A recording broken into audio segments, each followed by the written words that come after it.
FM Story avec cette menace terroriste qui pèse sur la présidentielle à 5 jours du premier tour. Un attentat a été déjoué. 2 hommes radicalisés ont été interpellés à Marseille par les services de police. Ils sont soupçonnés de préparer un attentat imminent. Du matériel, des armes à feu ont d'ailleurs été découverts lors des perquisitions. On fera le point tout à l'heure sur nos dernières informations concernant cette enquête. En attendant la conférence de presse du procureur Molins à 19h30, à suivre bien sûr en direct sur BFM TV. Mais ça veut dire on a donc 11 candidats qui sont menacés directement.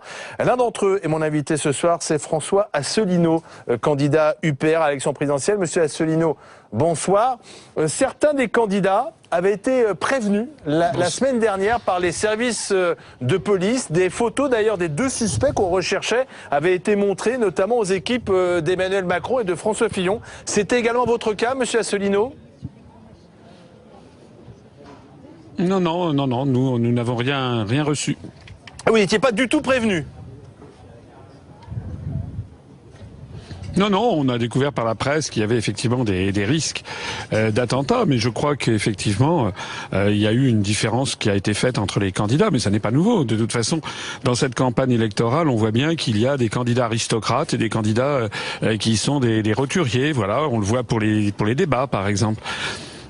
Vous êtes en train de me dire qu'en termes de sécurité, vous vous sentez peut-être moins protégé que les gros candidats et les grands candidats ?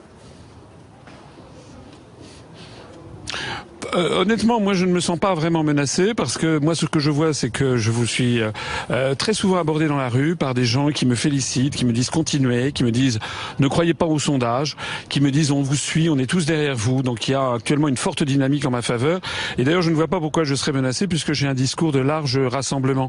Voilà, donc je crois que c'est peut-être une des raisons pour lesquelles nous n'avons pas été aussi protégés que d'autres. Alors en même temps, on s'aperçoit que cette menace terroriste est toujours là. On l'a peut-être un peu oublié parce qu'on peut pas dire que le terrorisme islamiste notamment a été au cœur des débats de cette présidentielle jusqu'à présent.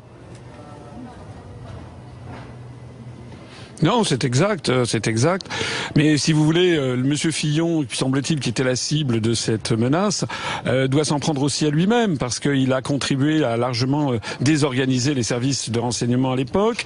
Et puis, je rappelle quand même que Monsieur Fillon, comme Monsieur Macron, qui est le Hollande bis, sont en fait les partisans d'une seule et même politique, qui est la politique d'alignement complet sur les États-Unis d'Amérique, et donc approuve des guerres illégales au Moyen-Orient, désorganise les services de police, suppriment des policiers, font une politique de rigueur généralisée, en fait désorganisent l'État. Donc finalement, ça n'est pas tout à fait anormal que l'on voit ces menaces se proliférer. En même temps, l'attentat a été déjoué, donc il faut plutôt peut-être féliciter les services de police qui ont fait le job. Ah, ça c'est certain qu'il faut féliciter les services de police qui ont fait leur travail, bien entendu. Mais il faut faire la différence entre les services de police qui ont fait leur travail et puis les directions, la directive politique qui est faite. Vous savez, c'est la même chose dans tous les domaines administratifs, dans tous les ministères, les fonctionnaires, si vous voulez, essayent de faire leur travail avec de moins en moins de moyens. Et comme seul remerciement, ils apprennent que Monsieur Fillon veut supprimer 500 000 postes de fonctionnaires. Voilà, donc il y a de quoi être désespéré quand on est fonctionnaire. Et que feriez-vous de mieux, de différent, si vous étiez président de la République pour lutter contre cette menace terroriste, monsieur Asselineau?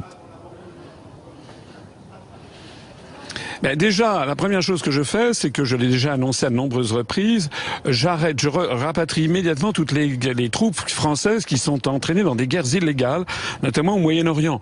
Lorsque la France participe à la destruction de la Libye et participe également à la déstabilisation des régimes au Moyen-Orient, ce que n'avait pas fait Jacques Chirac et Dominique de Villepin, je le rappelle, puisqu'en 2003, ils avaient refusé de s'aligner derrière les États-Unis, lorsqu'on a une politique de cette nature, il ne faut pas trop s'étonner qu'effectivement on ait des risques terroristes qui augmente.